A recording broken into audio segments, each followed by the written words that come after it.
नमस्कार दोस्तों, हमारे यूट्यूब चैनल एग्जाम लर्नर में आपका स्वागत है। दोस्तों, आज के इस वीडियो में हम लोग यूपीपीएससी यानी कि उत्तर प्रदेश लोक सेवा आयोग द्वारा आयोजित जीआईसी यानी कि गवर्नमेंट इंटर कॉलेज और जीडीसी यानी कि गवर्नमेंट डिग्री कॉलेज प्रयोक्ता परीक्षा 2021 के लिए सामान्य अध्ययन पेपर में मॉडर्न हिस्ट्री का चौथा पार्ट देखेंगे। इसके पहले हम लोग 3 पार्ट वह हल कर चुके हैं। जो लोग नहीं देखे हैं, चैनल के प्लेलिस्ट में जाके आप देख सकते हैं।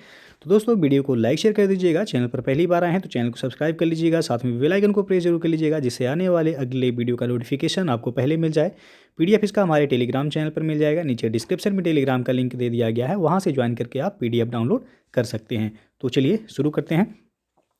तो आज का पहला प्रश्न है, भारतीय राष्ट्रीय कांग्रेस के दूसरे अधिवेशन की अध्यक्षता किसने की थी? तो यहाँ 4 ऑप्शन दिया गया है, आपको बताना है कौन सा विकल्प सही होगा। यहाँ तो यहाँ सी ऑप्शन से हो जाएगा, दादा भाई नौरोजी ने। कांग्रेस का दूसरा अधिवेशन 1886 में हुआ था। पहला अधिवेशन आपको पता होगा 1885 में हुआ था। दूसरा अधिवेशन 1886 ईस्वी में कलकत्ता में हुआ था और इसकी अध्यक्षता दादा भाई नौरोजी ने की थी। इसी अधिवेशन में इंडियन एसोसिएशन तथा भारतीय राष्ट्रीय कांग्रेस का विलय हुआ था। और इसके अतिरिक्त दादा भाई नौरोजी ने 1893 में लाहौर अधिवेशन और 1906 के कलकत्ता अधिवेशन की अध्यक्षता की थी। तो कुल 3 बार जो है दादा भाई नौरोजी द्वारा भारतीय राष्ट्रीय कांग्रेस का जो है अध्यक्षता किया गया है। एक सबसे पहला 1886 में, उसके बाद 1893, फिर 1906 में। और नेक्स्ट क्वेश्चन है आपका, महात्मा गांधी ने भारतीय राष्ट्रीय कांग्रेस के किस अधिवेशन की अध्यक्षता की थी? तो यहाँ पर बी ऑप्शन से हो जाएगा 1924। दिसंबर 1924 में बेलगांव, जो कि कर्नाटक में है, कांग्रेस के 39वें वार्षिक अधिवेशन की अध्यक्षता महात्मा गांधी ने किया था। और इस अधिवेशन में एक प्रस्ताव द्वारा यह निश्चित किया गया कि गांधी जी के रचनात्मक कार्यों पर बल दिया जाए। और इसी अधिवेशन में गांधी दास समझौता को अनुमोदित भी किया गया था। तो बी ऑप्शन यहाँ से हो जाएगा 1924। अगला क्वेश्चन है, इंडियन नेशनल कांग्रेस की प्रथम भारतीय महिला अध्यक्ष कौन थी? तो यहाँ पर आपका सी ऑप्शन से हो जाएगा सरोजनी नायडू। सरोजनी नायडू ये प्रख्यात जो है कवयित्री और राष्ट्रवादी नेत्री थीं।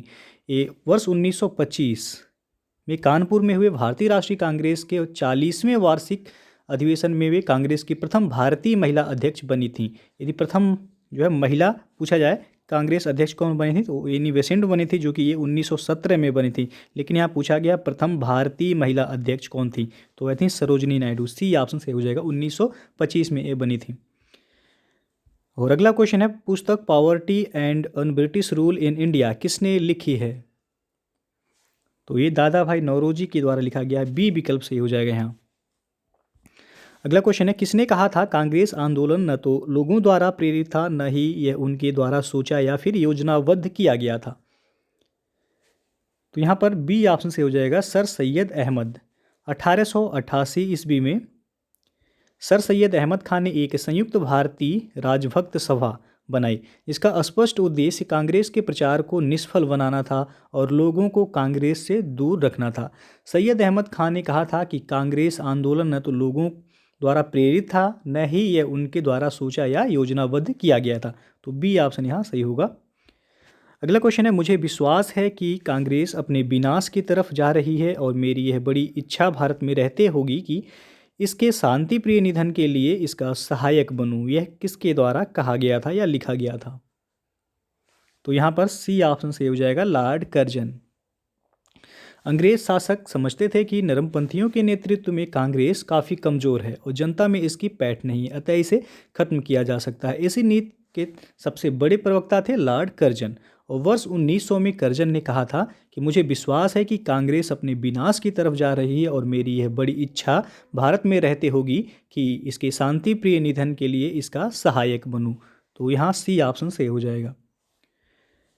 और अगला क्वेश्चन है, निम्न में से किस वायसराय के कार्यकाल में भारतीयों को राय बहादुर और खान बहादुर उपाधियां प्रदान करना प्रारंभ हुआ?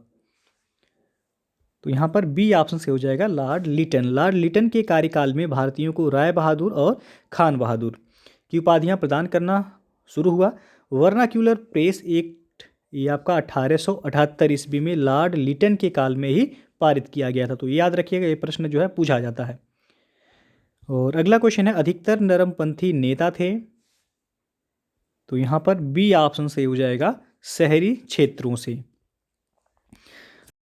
अगला क्वेश्चन अब आपका, निम्न में से कौन उग्रपंथी नहीं था? यहाँ गलत लिखा गया है, उग्रपंथी होगा, उग्रपंथी नहीं था। तो डी ऑप्शन यहाँ से हो जाएगा, गोपाल कृष्ण गोखले। गोपाल कृष्ण गोखले ये उदारवादी खेमे से संबंधित थे और वह समभाव और मृदु न्यायप्रियता में विश्वास करते थे। उन्हें पूर्ण विश्वास था कि देश का पुनरुद्धार उत्तेजना के बाउंड्रों में नहीं हो सकता। वे साधन और साध्य दोनों की पवित्रता में विश्वास करते थे। तो यहाँ पर डी ऑप्शन सही होगा। और अगला जो प्रश्न है आपका, भारत सेवक समाज की स्थापना किसने की थी? तो यहाँ पर सी ऑप्शन से हो जाएगा, गोपाल कृष्ण गोखले के द्वारा। वर्ष 1905, सन याद रखिएगा, कभी कभी सन पूछा जाता है। तो सन 1905 में पूना में गोपाल कृष्ण गोखले ने भारत सेवक मंडल यानी कि सर्वेंट्स ऑफ इंडिया सोसाइटी की स्थापना की थी। तो अंग्रेजी में भी पूछा जाता है कि सर्वेंट्स ऑफ इंडिया सोसाइटी की स्थापना किसके द्वारा किया गया था? तो गोपाल कृष्ण गोखले के द्वारा किया गया था। इसका उद्देश्य भारत सेवा के लिए प्रचारक तैयार करना था और संवैधानिक रूप से भारतीय जनता के सच्चे हितों को प्रोत्साहन देना था। तो यहाँ सी ऑप्शन सही होगा। अगला प्रश्न है आपका कि रजनी पामदत्त ने कहा वे साम्राज्यवाद से लड़ते भी थे और सहयोग भी करते। उन्होंने किस राजनीतिक गठबंधन के बारे में यह कहा है? तो यहाँ पर आपका ये विकल्प से हो जाएगा, भारतीय राष्ट्रीय कांग्रेस के बारे में। रजनी पामदत्त ने यह कथन भारतीय राष्ट्रीय कांग्रेस के बारे में कहा था। और कांग्रेस कई अवसरों पर अंग्रेजी हुकूमत के साथ सहयोग भी करती थी, जैसे कि प्रथम विश्व युद्ध में भारतीय सहयोग हो या फिर गांधी इरविन समझौता हो। इसके अतिरिक्त भारतीय राष्ट्रीय कांग्रेस ने साम्राज्यवाद का विरोध करते हुए अंग्रेजों से आज़ादी की लड़ाई लड़ते हुए देश को स्वतंत्र भी कराया। तो ये ऑप्शन यहाँ सही होगा। अगला प्रश्न है, भारतीय राष्ट्रीय आंदोलन गर्मपंथियों के प्रभावाधीन कब आया? तो यह था 1906 के बाद। ए ऑप्शन सही हो जाएगा। वर्ष 1906 के बाद भारतीय राजनीति में कांग्रेस के भीतर गर्म दल का प्रभाव बढ़ा। गर्म दल का नेतृत्व प्रमुख कांग्रेसी नेताओं जैसे कि बाल गंगाधर तिलक, लाल बाल पाल का आप लोग नाम सुने होंगे। तो बाल गंगाधर तिलक, लाला लाजपत राय, बिपिन चंद्र पाल तथा अरविंद घोष ने मिलकर किया था। इन नेताओं ने स्वराज्य को अपना लक्ष्य बनाया। तिलक ने नारा भी दिया था कि स्वराज्य मेरा जन्मसिद्ध अधिकार है और मैं इसे लेकर के रहूँगा। तो यहाँ पूछा गया कि भारतीय राष्ट्रीय आंदोलन गर्मपंथियों के प्रभावाधीन कब आया? तो 1906 के बाद। और अगला जो प्रश्न है आपका, निम्नलिखित में से कौन सा नेता कांग्रेस के गर्म दल से संबंधित था? तो यहाँ पर ए ऑप्शन से हो जाएगा, अरविंद घोष। अरविंद घोष कांग्रेस के गर्म दल के नेता थे। अभी बताया गया इसके पहले कि गर्म दल का नेतृत्व प्रमुख कांग्रेसी नेताओं जैसे कि बाल गंगाधर तिलक, लाला लाजपत राय, बिपिन चंद्र पाल, अरविंद घोष ने मिलकर के किया था। तो यहाँ जो है आपका ए विकल्प सही हो जाएगा। और अगला क्वेश्चन है, नेशनल काउंसिल ऑफ एजुकेशन की स्थापना कब हुई थी? तो ये आपका 15 अगस्त 1906 ईस्वी को किया गया था। डी ऑप्शन सही हो जाएगा। राष्ट्रीय शिक्षा के क्षेत्र में सर्वप्रथम 8 नवंबर होगा, यहाँ 18 नवंबर नहीं, 8 नवंबर 1905 को रंगपुर नेशनल स्कूल की स्थापना हुई थी।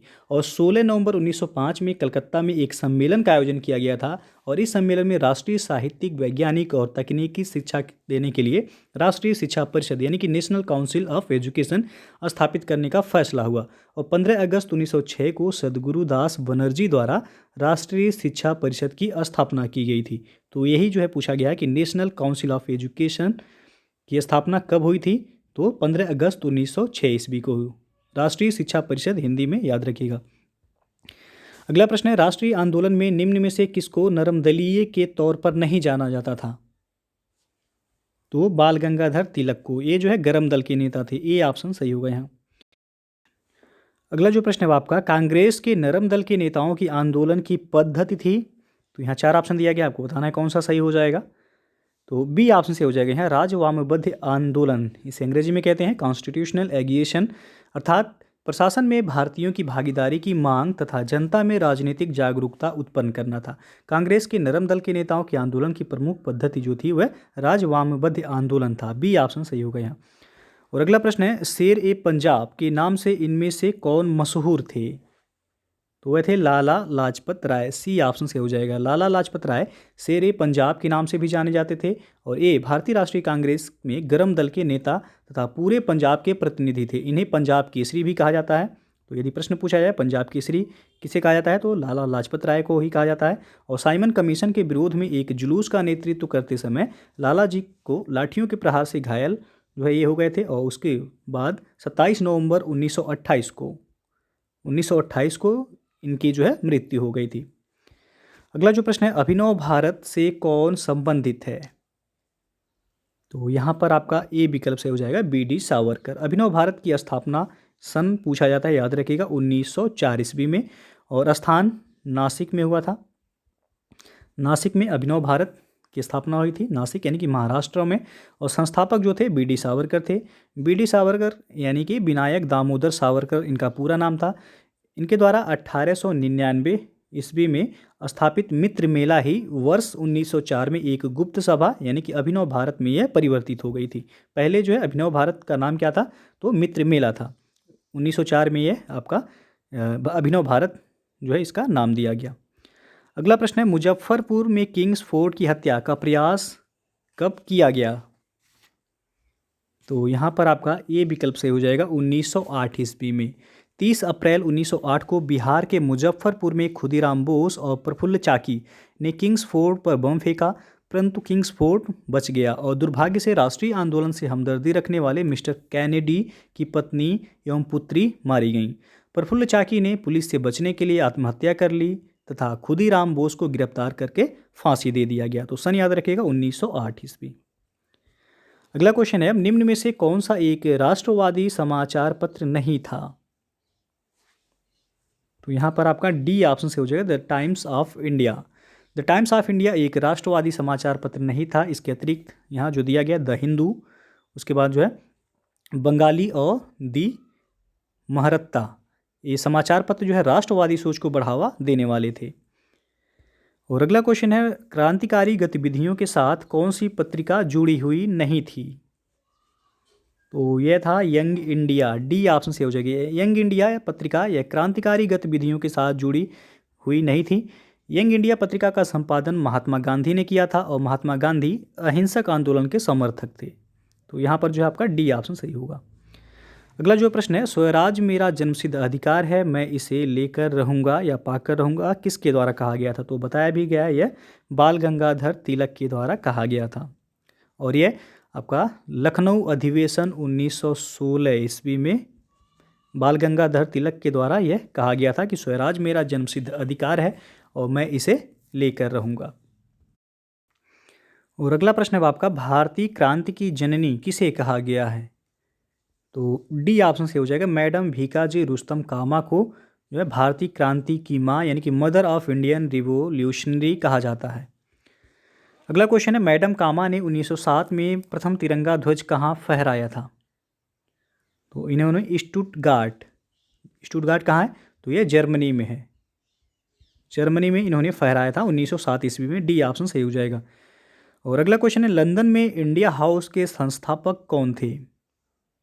यहाँ पर ये ऑप्शन से हो जाएगा श्यामजी कृष्ण वर्मा। फरवरी 1905 में लंदन में श्यामजी कृष्ण वर्मा ने इंडियन होम रूल सोसाइटी की स्थापना की। उन्होंने इंडिया हाउस की भी स्थापना की थी और यहाँ से एक समाचार पत्र सोशियोलॉजिस्ट का प्रकाशन भी प्रारंभ किया गया। लंदन में सरकारी तंत्र के विशेष सक्रिय होने के कारण श्यामजी वहाँ से पेरिस और अंततः वह जेनेवा चले गए थे। तो प्रश्न जो पूछा गया है कि लंदन में इंडिया हाउस के संस्थापक कौन थे? तो श्यामजी कृष्ण वर्मा थे। अगला क्वेश्चन है, बंग भंग के बाद कौन सा आंदोलन शुरू हुआ था? तो वह था स्वदेशी आंदोलन। बी ऑप्शन से हो जाएगा। ब्रिटिश सरकार ने 20 जुलाई 1905 को बंगाल विभाजन के निर्णय की घोषणा कर दी थी और 7 अगस्त 1905 को कलकत्ता के टाउन हॉल में एक ऐतिहासिक बैठक में स्वदेशी आंदोलन को विधिवत जो है घोषणा इसकी कर दी गई और इसमें ऐतिहासिक बहिष्कार प्रस्ताव पारित हुआ। इसी के बाद से बंगाल के विभिन्न क्षेत्रों में बंग भंग विरोधी आंदोलन औपचारिक रूप से एकजुट होकर प्रारंभ हो गया और 16 अक्टूबर 1905 को बंगाल विभाजन जो वह प्रभावी हुआ था। और अगला प्रश्न है आपका, लॉर्ड कर्जन द्वारा 1905 में किया गया बंगाल विभाजन किस वर्ष रद्द हुआ था? तो रद्द यह 1911 ईस्वी में हुआ था। ए ऑप्शन से हो जाएगा। दिसंबर 1911 में ब्रिटिश सम्राट जॉर्ज पंचम और महारानी मेरी के भारत आगमन पर उनके स्वागत हेतु दिल्ली में एक दरबार का आयोजन किया गया था और दिल्ली दरबार में ही 12 दिसंबर 1911 को सम्राट ने बंगाल विभाजन को रद्द घोषित किया। साथ ही कलकत्ता की जगह दिल्ली को भारत की नई राजधानी बनाए जाने की घोषणा की। तो ये प्रश्न भी पूछा था कि कलकत्ता से दिल्ली राजधानी स्थानांतरण कब किया गया था? तो इसकी घोषणा 1911 में हुई थी, लेकिन जो है यह स्थानांतरण 1912 में हुआ था। अगला क्वेश्चन है, अब कांग्रेस ने स्वराज प्रस्ताव वर्ष 1905 में पारित किया। प्रस्ताव का उद्देश्य था, तो यहाँ पर बी ऑप्शन से हो जाएगा स्वशासन सुनिश्चित करना। कांग्रेस ने स्वराज संबंधी प्रस्ताव पर सर्वप्रथम 1905 में बनारस अधिवेशन में चर्चा की एवं वर्ष 1906 में कलकत्ता के अधिवेशन में प्रस्ताव पारित कर दिया गया और इस प्रस्ताव के साथ स्वदेशी बहिष्कार तथा राष्ट्रीय शिक्षा संबंधी प्रस्ताव भी पारित किए गए थे। तो यहाँ बी ऑप्शन सही है। और अगला जो प्रश्न है आपका, 20वीं सदी के प्रारंभिक वर्षों में कांग्रेस में विभाजन की प्रक्रिया शुरू हुई कब? तो यहाँ पर आपका डी ऑप्शन से हो जाएगा उपयुक्त सभी, यानी कि कांग्रेस आंदोलन की रणनीतियों पर, कांग्रेस आंदोलन के उद्देश्यों पर और कांग्रेस आंदोलन में लोगों की भागीदारी पर। 20वीं सदी के प्रारंभिक वर्षों में कांग्रेस के विभाजन का एक प्रमुख कारण नरमपंथियों का अपने रणनीतियों, उद्देश्यों और आम जनता को अपने साथ रख पाने में असफल होना था और नरमपंथियों ने आम जनता के बीच काम नहीं किया। नरमपंथी राजनीति घटनाक्रमों के अनुरूप अपनी रणनीति में फेरबदल नहीं कर पाते थे। वे यह महसूस न कर सके कि उनकी उपलब्धियों ने ही उनकी राजनीति को अव्यवहारिक बना दिया और नरमपंथी और गर्मपंथी की सोच और अनुमान पारस्परिक मतभेद के दृष्टिकोण और राष्ट्रवादी दृष्टिकोण दोनों से ही वह गलत थे। नरमपंथी यह समझ नहीं पाए कि सरकार गर्मपंथियों के भय के कारण ही उनसे बातचीत कर रही है और गर्मपंथी यह नहीं समझ पाए कि उनके संघर्ष में नरमपंथी उनके लिए कवच का काम कर सकते हैं। फलस्वरूप वर्ष 1907 के सूरत अधिवेशन में कांग्रेस का विभाजन हो गया था। तो यहाँ जो है प्रश्न भी पूछा जाता है कि कांग्रेस का विभाजन कब हुआ था? तो 1907 में हुआ था और किस अधिवेशन में? तो सूरत अधिवेशन में। लेकिन यहाँ जो है आपका डी ऑप्शन से हो जाएगा उपयुक्त सभी। अगला प्रश्न है, मुसलमान यदि खुश और संतुष्ट हैं तो भारत में ब्रिटिश शक्ति का महत्तम बचाव होगा। यह किसने लिखा है? तो यह W. हंटर के द्वारा लिखा गया है। W. हंटर ने अपनी पुस्तक द इंडियन मुसलमान, इनके पुस्तक का नाम याद रखिएगा, द इंडियन मुसलमान, में लिखा था कि मुसलमान यदि खुश और संतुष्ट हैं तो भारत में ब्रिटिश शक्ति का महत्तम बचाव होगा। और अगला क्वेश्चन है, किस वर्ष हिंदुस्तान रिपब्लिकन एसोसिएशन यानी कि HRA की स्थापना हुई थी? तो यहाँ पर बी ऑप्शन से हो जाएगा 1924 ईस्वी में। देश में उचित ढंग से क्रांतिकारी आंदोलन का संचालन करने के उद्देश्य से अक्टूबर 1924, तो ये मंथ भी याद रखिएगा, अक्टूबर 1924 में युवा क्रांतिकारियों ने कानपुर में एक सम्मेलन बुलाया तथा हिंदुस्तान रिपब्लिकन एसोसिएशन यानी कि HRA नामक क्रांतिकारी संगठन की स्थापना की। संस्थापक सदस्यों में सचिंद्र सन्याल थे, रामप्रसाद बिस्मिल, जोगेश चंद्र थे, उसके बाद चंद्रशेखर आज़ाद भी इसमें थे। तो बी ऑप्शन यहाँ सही होगा। और अगला जो प्रश्न है, बंगाल विभाजन की घोषणा कब की गई थी? तो यहाँ पर ए ऑप्शन से हो जाएगा 19 जुलाई 1905 को। बंगाल विभाजन का प्रस्ताव 3 दिसंबर 1903 को ब्रिटिश संसद में रखा गया था और इसकी औपचारिक घोषणा 20 जुलाई 1905 को की गई। इसका उद्देश्य था बंगाल प्रेसिडेंसी में फैल रहे राष्ट्रवाद को विभाजित करना था और बंगाल विभाजन 16 अक्टूबर 1905, यह 16 अक्टूबर 1905 को प्रभावी हुआ और इस दिन को रविन्द्रनाथ टैगोर ने रक्षाबंधन के रूप में मनाने की भी सलाह दी थी। और अगला प्रश्न आपका, कर्जन वाइली की हत्या के आरोप में किसे मृत्युदंड दिया गया था? तो यहाँ पर ए ऑप्शन से हो जाएगा मदन लाल ढींगरा को। कर्जन वाइली की हत्या 1 जुलाई 1909 को लंदन में मदन लाल ढींगरा ने गोली मारकर कर दिया था और वाइली भारत मंत्री के एक बॉडीगार्ड के रूप में नियुक्त थे और 17 अगस्त 1909 को मदन लाल ढींगरा को फांसी की सजा भी दी गई थी। अगला क्वेश्चन है, मॉन्टेग्यू चेम्सफोर्ड की रिपोर्ट, तो यहाँ आप देख सकते हैं 4 ऑप्शन दिया गया, आपको बताना है कौन सा सही होगा। तो यहाँ पर बी ऑप्शन से हो जाएगा भारत सरकार अधिनियम 1919 का आधार बनी।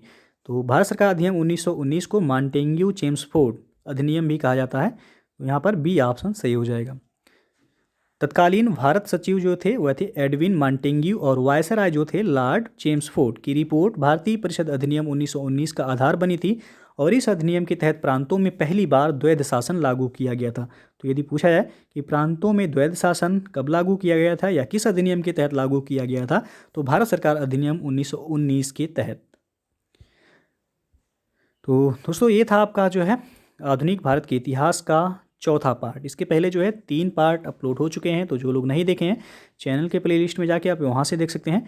तो वीडियो यदि पसंद आया हो तो लाइक शेयर कर दीजिएगा। चैनल पर पहली बार आए हैं तो चैनल को सब्सक्राइब कर लीजिएगा, साथ में बेल आइकन को प्रेस कर लीजिएगा, जिससे आने वाले अगले वीडियो का नोटिफिकेशन आपको पहले मिल जाए। PDF टेलीग्राम चैनल पर मिल जाएगा, नीचे डिस्क्रिप्शन में लिंक है उसका, आप वहाँ से ज्वाइन करके PDF आसानी से डाउनलोड कर सकते हैं। तो वीडियो को पूरा देखने के लिए बहुत बहुत धन्यवाद। और दोस्तों आपको बता दें कि अनअकैडमी पर UPSSC लेखपाल बैच 2021 यह शुरू हो रहा है 9 फरवरी से। तो जो लोग इस बैच से जुड़ना चाहते हैं आप जल्दी से जल्दी जुड़ सकते हैं, और पूरे 3 महीने में ये सिलेबस कंप्लीट कराया जाएगा UPSSC लेखपाल का।